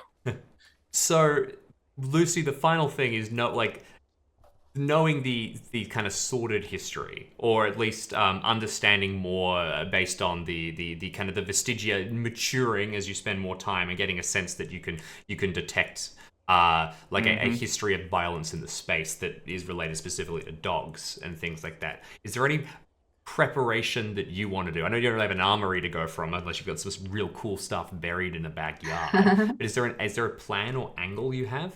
You got a sense from your read person that this genius loci was not opposed to dogs. Yeah, I think I'm just focusing on being the bigger dog. And I mean that in a bigger person sense, not in like my physical size, because I'm immense and I am the biggest dog, end of sentence. Mm-hmm. I think I'm happy to try and work with this thing to try and help it, but I don't want to be there in that context. And I suspect it's probably gotten my hackles up the whole time, and I'm only just now beginning to realize it and put it together. If it's possible, I probably will move towards relocating this thing. Because if the vestigia's in the walls, that's pretty grim. And I think I probably don't want to be down there for very long. So if Button and I am posted up if there's a curry shop across the road, I'll go post up there too. And I think I probably am in could use a little soothing. So when I sit down next to, like a happy ruffle on the ear, I will kind of lean into it and stay there for it and let the kind of stress just fade down a little bit. I will absolutely have passed on the, oh, by the way, this is what this building used to be, so I'm not surprised that Lucy's like having a time. I feel like I'll be like, hey, Button, split the pig's ears with me, and we'll just, between the two of us while we're having curry, you just get pig's ears from like both of us. Yeah. Just Lucy gets the most attention and All scritches of the to calm attention. her. I want a tandoori chicken and a samosa. Oh, yeah. I mean, again, pudding. Some for me, some for Lucy, you. some for Liam. Some for you. Because I am such a gremlin. Papa Dom. We've Puppy Dom. Puppy doms. We've established that you think of yourself basically as the same as everyone else, or as everyone else to be dogs, Lucy. But so this would be obvious to you, but occurring to the other two, as the meal sort of wraps up, and you can see that how tense this is, the power the Vestigia sort of imbued in this room. It probably comes from the animals that were in here more than anything else. Like people coming to sort of watch a blood sport is like, there were plenty of places like that in London, but the sort of any being has an ability to sort of impart some kind of power. When dogs, as we've established, do tend to have a sensitivity to at least detecting vestigia, so all makes sense. Midnight rolls around then, and we're ready to go in. So, key in place, you arrive just after midnight, your luck will have reset pudding. When you get there, you can immediately see that there is like that sense is back. Whatever palpable release of tension was either there from a remnant of your own personal vestigia pudding, or from the absence of humming power after the creature had thrown its little tantrum, is gone. And when you slip inside, you are looking at just this trashed bookstore. You can't help but think, is it exactly as trashed as it was before? Is everything in the same spot? Or has there been more stuff? You let yourself in, I presume shut and lock the door behind you? lock the door. It's a Yeah. little bit different from Cthulhu, probably because you're most worried about other people getting in rather than yourself not being able to get out. But yes, Yeah, look, there's glass. We can go through glass if we have to. The We can shutters open are- a door. Especially We'll be not fine. glass, Yeah. We'll be fine. So stepping through into the top floor, you've got again this like large ornate dome above you. You've got the children's section towards the back of the upper level being much neater, and then this tight spiral staircase heading down into the basement itself. I'm gonna say because it seems to predominantly have resided in the basement, but that doesn't necessarily need to be where it stays. I think we like try and coax it upstairs to be like, hey, this whole building is your home. You don't have to be in the scary place downstairs on your own. You can be up here, and like there is a space to be safe, even though your safe space got moved. Mm-hmm. So I think like for pudding specifically, they are going to like create a little spot, kind of like in the center of the room under the dome, because I'm assuming that's sort of like a bit more of like an open area. Write a couple of chairs, kind of create a little children's I think that reading. I think the children's reading room is upstairs, right? Yeah. Well, Maybe it I've was moved. downstairs, but they've moved it. Yeah. So I'm gonna specifically move it into the center of the room just because it gives us the most space. And like is the easiest to duck out of the way if there's a book. And I'm gonna like heat up some of the milk, some chocolate, because I can just do that. I'm gonna do the heating thing. I can spend some luck if you need me to do that. I can't remember. Trivial at this point. That's fine. And I'm gonna like put some of the treats in a little Tupperware container like out. And we'll like set up to sit down cross-legged in the middle of all of this stuff, and I'm gonna open up my book and like let everyone else do what they're doing around me as I do this, but I will eventually start just reading. I'm gonna set up the big bluey plushie in front of you, like as though this is like the children's reading session, and I'm gonna sit next to it as though I'm part of the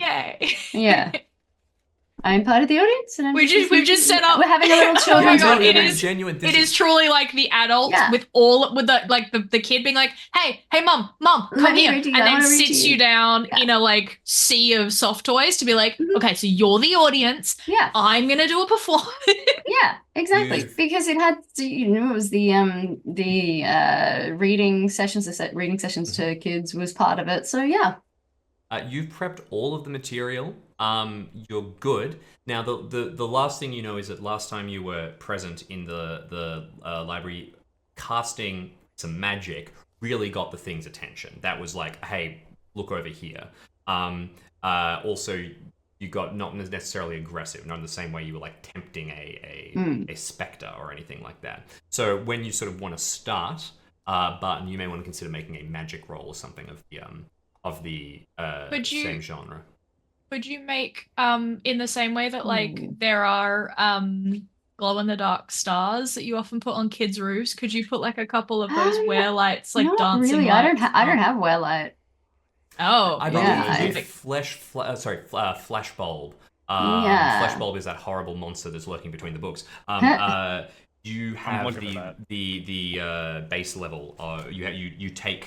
No, okay. I don't think so. No. I thought Flash was based on wear light. You had to have wear light. No, you're right. Flash bulb is a non-prerequisite spell. I'm completely. It's a different one. Yeah. So what are your first order? So your first order spells are flash bulb, and your other one was Impeller, right?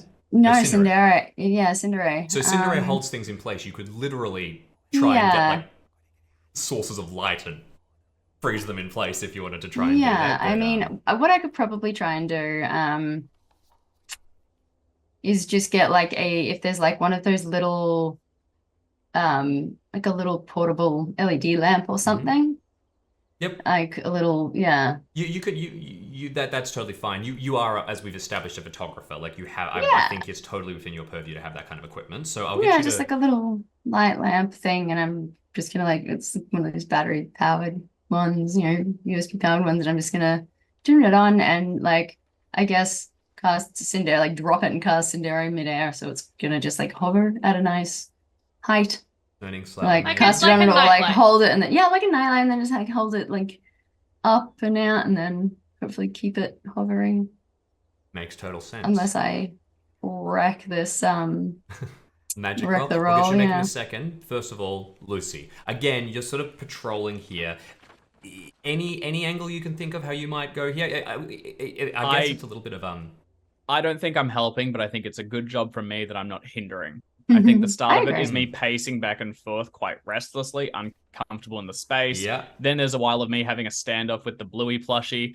I think it ultimately Button is able to like settle me down, and I sit on the other side of the Bluey thing, pointedly looking away from it, and then eventually settle down and will kind of be aware when the presence comes in if it comes in. But I think I'm honestly a little on edge, and if something goes like if there's a loud bang, I get right back up and stare at it. I think that probably I have a perfect way to bring that in. I think that ultimately I'll probably get you to make a power test, but we'll come back to that shortly. I cast my first spell. Da-da-da, yeah. So let's get a magic roll going then. Is Cendrite is not as if I remember correctly your memorized spell, right? No, that's Flashbulb. Flashbulb's my ticked spell. Okay. In which case, you're not in unusual circumstances. No. You're not in combat, so you're able to kind of sit down and actually focus things. But what you are still going to have to do is take a magic skill roll. Okay. I can put that one down, yeah. I would encourage you to do so. And I'm going to. Yeah, I'm gonna do that. All right, perfect. So then you lift up the lantern, and for a moment, you probably hackles raised, Lucy, because it's going to fall on the ground and bounce, and you're going to have to stop yourself chasing it. But it freezes in midair, and you get. Remind us of your Signare, Barton. Oh, my Signori is the fluorescent buzz of the buzz of a fluorescent light, a strong cup of tea smell, and the sensation of sheets of paper kind of hanging and rustling in the dark. Hell yeah. As that goes through permeating the space, you've got everything set up for this nice little reading room environment.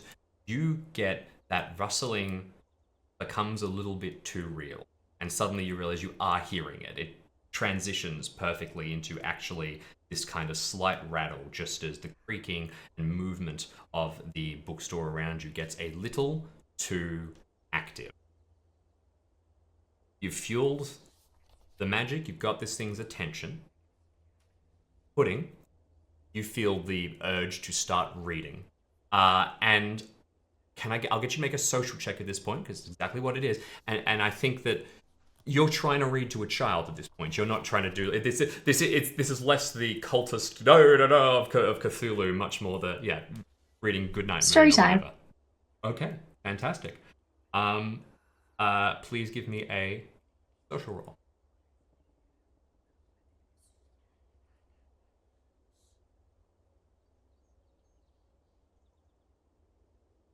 Okay. Very good. Okay, that's fantastic. Do you want a hard? Hard would be better. It's Great. It's all scaling. Okay. All right. Then you may have 4 points of luck, and you will have a hard. Okay. That's silly of me because I pressed the wrong keyboard because I have 2 separate computers. Because this is how I live my life. You start to read, going through. You're an encyclopedia of stories. I know you're not necessarily doing one of the grim fairy tales, though you could be. Is there a particular tale you want to? Okay, perfect. Did I just stand up to pull it off my shelf? Yes, I did. I didn't even see you lose frame. I just assumed that leave frame. I assumed you had that on your bench already. That is how art No, chooses to live their life. I just got up because I was like, I'm That's pretty so sure I've got funny. Grimm's just up there. So what do you? I don't. Give us a sentence or two of pick one. All right. Please. An old queen whose husband had been dead some years had a beautiful daughter. When she grew up, she was betrothed to a prince who lived a great way off, and as time drew near for her to be married, she got ready to set off on her journey to his country. Then the queen, her mother, packed up a great many costly things, jewels and gold and silver, trinkets, fine dresses, and, in short, everything that became a royal bride, for she loved her child very dearly, and she gave her a waiting maid to ride with her, and give her into the bridegroom's hand, and each had a horse for the journey. Now the prince's horse was called Falada and could speak. So, Whoa, the hang beginning on. of- Wait, we stopped at the best part. Falada, the The horse princess can speak? Excuse back in. me. That is the beginning of the Goose Girl. There you go. Collated, not written by, because that's not how that works, but collated by the Brothers Grimm. So as I think possibly my favorite is Snow White and Rose Red, which I think is where the story Snow White comes from originally. Oh no, sorry, Briar Rose. I can't. There's a couple of like rose related ones, and there's one that I am quite fond of. Or the swan. The 12 brothers that turn into swans or are cursed to be swans, and the sister has to sew shirts for them out of That rings a bell. nettles, and like it hurts her fingers. And she finishes 11 of the shirts, but the final one, like she gets interrupted, and it's for the youngest brother. And so when they put it on him, one of his arms remains a swan wing because it wasn't finished, but she manages to save all of the brothers from this curse. I love it. They're all very like horrible and lovely in equal measure. Yeah. So, with the hard success, you're not just reading, you're doing the voices, you're doing the whole bit. It's a good. Yeah, I probably should have read that like, No, well, no, once upon a time there was a queen. It's a real weird vibe because you've got this lovely smelling chocolate. Do not let Lucy get that. All of this sort of like a good setup, and then the walls. You know, the books start to rattle a little bit. You can see the muscles on the dog tensing as all of you pick up over the smell and niceness and all of that. You get that vestigia coming through. The chocolate mixes with blood. And there is fear and there is anger. And it builds and it hovers. And it really feels like you've got this calming presence at this point, Pudding. And it's if the... which is it going to calm before it breaks the surface, or is it going to shoot through? And a defining feature might be Lucy. Set up, you can feel that scent coming through, and suddenly you get a much deeper wave of the vestigia, something that you can understand, and the sense of just blood mix suddenly for you into the nuance level of you can detect the combat. You can detect that this is a bad place. I'm going to get you to make a power roll. Mm-hmm. As I've mentioned, this creature likes dogs. It's possible that you being here and being calm is going to completely reassure it. Equally possible that on the flip side, I freak the hell out. it's going to get real upset. Well, time to roll and see what happens. I have 50 in power. It's a bit Flip of a 50. coin. Flip of a coin. Things go. Good chat. Could I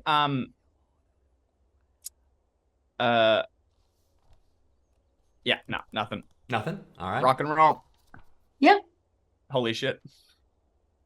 It's a Oh 2. my god, that is okay. In which so I'll at this point, like, I mean, you really can imagine sort of the lullaby effect coming in at this point. I'll throw to you, Lucy. What's the? I think that you as a dog perform one action that finally puts calm into the situation.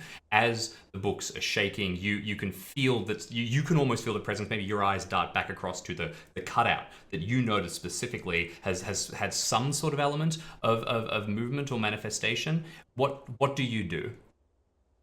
I think it's the absence of doing anything. I think I'm calm and I show that this is, I am also, we have similar things. We're both uneasy from the base, but then calmed by the presence of friends and like the books telling everything. So I think my calming chills it out. And I think if it's, part of it manifesting as it goes around and like it entertains itself with toys or the story or anything is also like it, fucking with my ears a bit, how just kids do, like just kind of just prodding a bit. And I think I love that. Centered enough to not snap. And I think it's also a character growth for Lucy too. It's sort of like I don't think I'm a kid dog, Yeah. Is there a bit of like, because obviously Barton's sitting in the circle with all the soft toys. Is there a bit of like Lucy kind of lies down next to Barton with like her chin on his leg and is like, oh, I guess I'm here now, Guess and I'm is like doing accepting this. accepting scritches, and Yeah. everyone's just like a nice little warm happy bubble. Yep. Yeah. And I think Barton can feel under the surface of there is still the muscles tensed a bit. It's an illusion to a degree, you know, Yeah. like I'm not at ease in this place and I'm very keen to be done with this and leave, but able to control it enough to chill out. And I think every time you put up with like a approach from the spirit, you get a treat. You get a little treater. And you do definitely feel like what starts when the books tremble and then they stop, and then you do absolutely get that like flicked ear sort of out of nowhere, which feels to you just like a static shock at each point, but that you're able to realize eventually is just this sort of like prodding presence. It's also interesting because literally, if it's born of some level of like dog fighting, it doesn't necessarily know the dog in the peaceful sense and the companion by the fireside that you know was where we were born. So this is a reintroduction to dogs in their best shape as man's best friend, you know. So kind of repainting that in context for the Genius Loco. If I may, Jim, Please. I think like because these all of the Grimms are very, very short stories. Once those books stop rattling and like it seems to be a bit calmer, I would like to move into once upon a time there was a little child who was born in the like basement of a bookshop. And the basement was full of these horrible smells that the child didn't understand, and every day they smelt these horrible smells and they felt afraid. But then one day, these nice people came down and started reading stories, and they were able to find that. And even though they smelt those horrible smells, the space that was created helped them to forget, or at least leave those fears behind for a little while, and essentially like kind of narrate the situation as a bedtime story to be, you know, until one day like this was moved and this really upset them because there was nowhere for them to get away from the smells anymore, until 3 people came and showed them that there was more to the world than just the basement, more to the world than just the nasty smells. And even though throughout their life the nasty smells never went away, they learned that nasty smells are just smells. But what actually matters is like the companionship of people and the warmth of love and the affection. The classic children's story. I want to quickly mention, just below my hand here, because I will still hide some secrets, there's actually I can't really read it. The title of that section is A Book at Bedtime. So absolutely to the point of, and you read through and calmed. As you've mentioned, Lucy, this is a reintroduction of a new way of thinking about a dog. And about halfway through one of your stories, I think just as you finish the one that you mentioned, actually Pudding, you feel that tremor again. You're worried, possibly something, have you pissed it off? What's happened? But then you just see bits of the books, the chaos amongst. The piles are just slightly straightening, just slightly neatening. You hear at one point a creak of a bookshelf, but because you've got your eyes trained for it, you see like a bunch of the books slide up, positioning themselves correctly. You know, clean your room kind of stuff. We'll jump away from the moment to moment there for just a little bit. When you finish the story, the bookshop feels not dead, but asleep. And remains for quite a little while.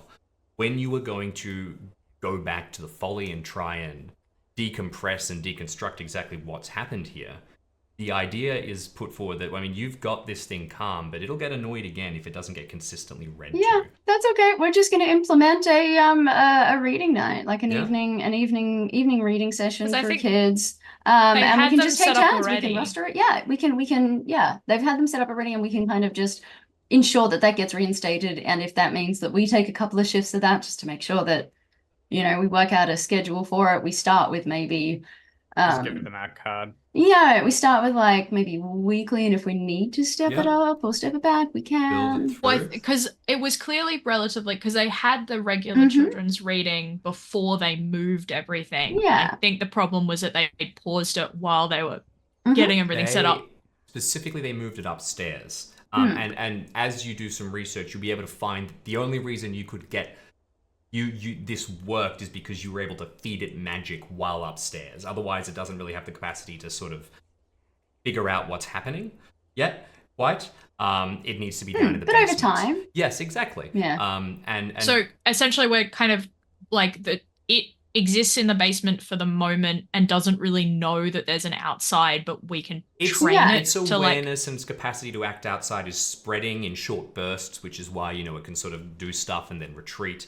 But over time you'll be able to train it. And there's a bunch of fantastic suggestions in the book. Everything from setting up baby monitors to trying to convince the staff at Stone Waters to move the reading back down into the basement, which No, too hard. I think like getting it out of the basement semi-regularly, so one, it learns that there is more of this building and more of the world than just this unpleasant area that it was born into. Yeah. But also a reminder that like just because there is unpleasant stuff down there doesn't mean everything is unpleasant. Like you can even if you have to return to it, there are ways to get out of it even temporarily. So I think like setting up, making sure that the reading nights are still happening, and then maybe like however often one of us has to go and does a little bit of that, like a little bit something of something.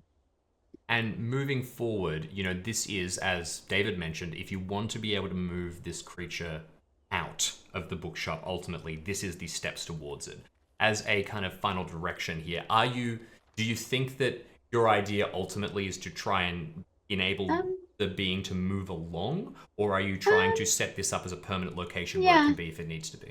I think as long as it's, once we can get it moved upstairs and comfortable being upstairs, don't think we want to move it out of the building, but if it can be more associated with the children's section than a part of the building, like than just sitting in the basement, if we can kind of coax it to hang out in the children's section so that it doesn't freak out every time there's a reading night, if we can teach it to move around the building and just to wherever it needs to be happy without the intervention of magic, I think that's probably the idea of like helping it to grow into its space. So much like you put a kitten in a bathroom until it's ready to go into the whole house, where like, hey, you've got this, you can spread out a little bit and feel like what's beyond the four walls of the basement.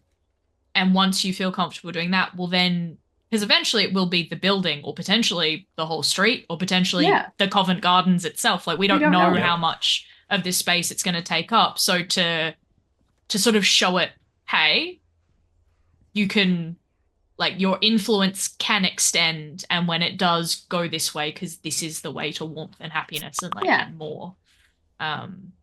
Totally. Yeah. You I mean, I know, Dave, you said Lucy wanted to move it. Well, well, ultimately, I don't think Lucy is super cares. Lucy has had her I've grown moment in that I didn't attack this thing immediately and is happy to never go there again. Well, I think if we move it anywhere, it's just gonna have the same problems. We're better off getting it to a point where it's comfortable here. Space that Lucy doesn't want to go back to. Oh, so there's terrible. There's terrible things that have happened in the past under almost every building in London, I'd imagine. That's true.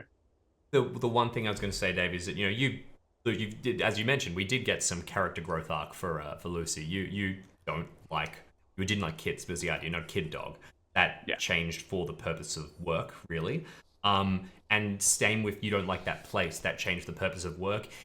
I guess I just leave this as a final point for you. Is this a representation of like an actual change in attitude, or more of a sort of a dive into like you being much more like I can focus professionalism or sort of? Yeah, no, I was gonna say I don't think it's in professionalism. I think it's like I mean, living on the streets, I was very much like protect yours. So like what's mine is mine, and go if someone comes near my stuff or my people or anything, and I think it's beginning to step away from that. I think if we're getting towards like wrap up of this scenario, Lucy is not returning to that, nor aiding with that further. At least not for now. That's not where she's at. That is a bridge too far. It was deal with the problem and then knock off. She's not doing the elective hours.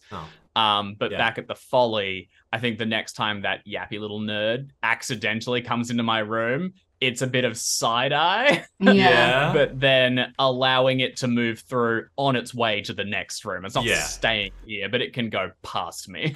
Well, you definitely don't want to get all the character growth through, because although that is indeed, as you mentioned, the wrap-up of the Bookshop, the scenario that comes in the Rivers of London core book, that is not the end of our Rivers of London adventure. We'll be back next week with more, and as a little teaser for that, you all will immediately be going into a time of intense paperwork, except for you, Lucy. Good job. You're just giving side eyes to Toby.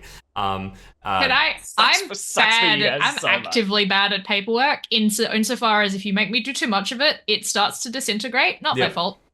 So I will do some and then probably have to, and then I expect at some point Lewis will be like, please stop burning the forms. They got you to do 2 forms, but it still felt like an enormous amount. Yeah. Oh my God. If it isn't clear that pudding is absolutely ADHD incarnate, you're welcome. No forms. Absolutely. Wants to set the world on fire at that point. Nightingale is happy with the resolution here. This is not necessarily the cleanest because of the destruction that was done on Stone Waters, but the resolution is, well, exactly. And, this was an angry Genius Locorum. This could have been a disaster, and it is what it is exactly the efficientness. It's a test case of how you want these things to go, right? The Folly consultants, even without the assistance of the police, because PC Lewis was gone, were able to resolve the situation, minimize harm, and also expertise for next time. Yeah. Last thing we'll say before we finish off is probably about 3 days afterwards, heading back from a debrief where you've had to say it's a stay late meeting and you're just thinking about it around that same time. There's usually a time you feel quite good pudding because your luck resets. You take the tube or one of the many trains. You are on a public transport in general. Yeah, exactly. Going through the underground stations and sort of like drifting, and you get, just for a second, a flash of, is that the same sensation you got in the bookstore? There's something, and you don't get much of it, just the slightest tingle while you're going through the underground, and your eyes flick towards the window, and you are in complete darkness in the middle of a tunnel, and then quite far out, like maybe 200 meters past the window, deeper into the blackness through presumably the tunnel wall, you swear you see a face. And we'll end the session there and be back next time with Going Underground. Some more Rivers of London. So there you go. I gotta say, unless it looks like a menacing face, I think Pudding looks at it for a second and then just goes... Hovering in the... Well, it's really a flash blur as you go past in the dark, but that's that. Okay, in that case, I would just be like... Ew. As we just attend to befriend every thing that comes past us. Exactly. Sorry, whoever in the chat, I can't read that. I just went, ooh. Thank you, everybody, very much. Thank you for playing. Thank you, Art. Thank you, Dave. Thank you, Alex. Thank you, Jackson, who is currently feverish, rolling about, I think. And thank you to the cat. Yes, thank you. Yeah, Floof. Cinnamon. She was being a menace. She was threatening to launch herself past my laptop and potentially take it out in the experience. So she's in cuddle prison now. Full animal campaign. We'll get there. Thanks again, everyone, for watching. Whether it's now on Twitch or later. Apologies for the brief interruption. We are back now, and we'll see you again soon. Thank you to Roll20 and Sirenscape, tools we use to improve our games. Bye-bye. See you next time.